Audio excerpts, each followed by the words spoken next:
Hi hello ನಮಸ್ಕಾರ. ಇವತ್ತು super ಫಾಸ್ಟಾಗಿ ರಸಮ್ ಮಾಡೋದು ಹೇಗೆ ಅಂತ ಹೇಳ್ತೀನಿ.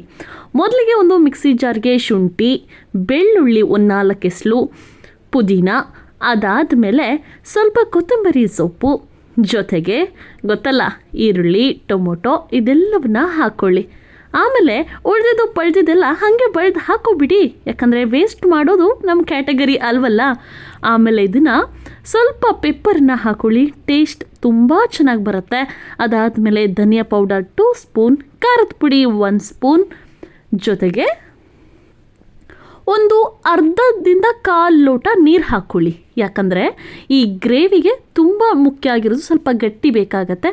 ಆಮೇಲೆ ಒಂದು ಬಾಣಲಿಗೆ ಎಣ್ಣೆ ಹಾಕಿ ಚಟಪಟ ಅಂತ ಜೀರಿಗೆನ ಹುರ್ಕೊಳ್ಳಿ. ಅದಾದಮೇಲೆ ಸಾಸಿವೆ ಹಾಕ್ಕೊಳ್ಳಿ, ಸ್ವಲ್ಪ ಗೆಜ್ಜಿಟ್ಟಿರೋ ಒಂದು 3ರಿಂದ 4 ಬೆಳ್ಳುಳ್ಳಿನ ಹಾಕಿ ಚೆನ್ನಾಗಿ ತಿರುಗಿಸ್ಕೊಳ್ಳಿ. ಆಮೇಲೆ ಗೊತ್ತಲ್ಲ, ಮಿಕ್ಸಿ ಮಾಡಿರೋ ನಮ್ಮ ಐಟಮ್ ರೆಡಿ ಆಗಿದೆ.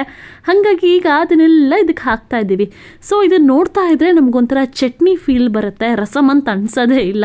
ನೀರು ಹಾಕಿದ್ಮೇಲೆ ರಸಮ್ ಆಗುತ್ತೆ, ನೋಡ್ತಾ ಇರ್ಬೋದು. ಆ ಎಣ್ಣೆಯಲ್ಲಿ ಆ ರಸಮ್ನ ಏನು ಅದನ್ನು ರೆಡಿ ಮಾಡಿದ್ದೀವಿ ಮಸಾಲ, ಅದು ಚೆನ್ನಾಗಿ ಹಸಿ ವಾಸನೆ ಹೋಗೋ ತನಕ ಹುರ್ಕೋಬೇಕು. ಯಾಕಂದರೆ ಅದಕ್ಕೆ ನಾರ್ಮಲಿ ಈರುಳ್ಳಿ ಎಲ್ಲ ಹಾಕಿರ್ತೀವಲ್ಲ, ಹಾಗಾಗಿ. ಆಮೇಲೆ ಲಾಸ್ಟಿಗೆ ಕೊತ್ತಂಬರಿ ಸೊಪ್ಪನ್ನ ಆ್ಯಡ್ ಮಾಡಿ, ಜೊತೆಗೆ ಕರಿಬೇವು ಹಾಕ್ಕೊಳ್ಳಿ. ಆಮೇಲೆ ಮೇನ್ ಬೇಕಾಗಿರೋದು ರಸಮ್ಗೆ ಹುಣಸೆ ಹಣ್ಣಿನ ರಸ. ಇದಿಲ್ಲ ಅಂದರೆ ರಸಮ್ ಇನ್ಕಂಪ್ಲೀಟ್. ಹಾಗಾಗಿ ಹುಣಸೆ ಹಣ್ಣಿನ ರಸ ಬೇಕೇ ಬೇಕು. ಸ್ವಲ್ಪ ಮಿಕ್ಸಿನ ಆಡಿಸ್ಕೊಂಡು ಅದರೊಳಗೆ ನೀರು ಹಾಕ್ಕೊಳ್ಳಿ. ಯಾಕಂದರೆ ಎಲ್ಲಿ ವೇಸ್ಟ್ ಮಾಡೋದು, ನಾವು ಈ ಮಧ್ಯಮ ವರ್ಗದವರಲ್ವಾ, ಹಾಗಾಗಿ.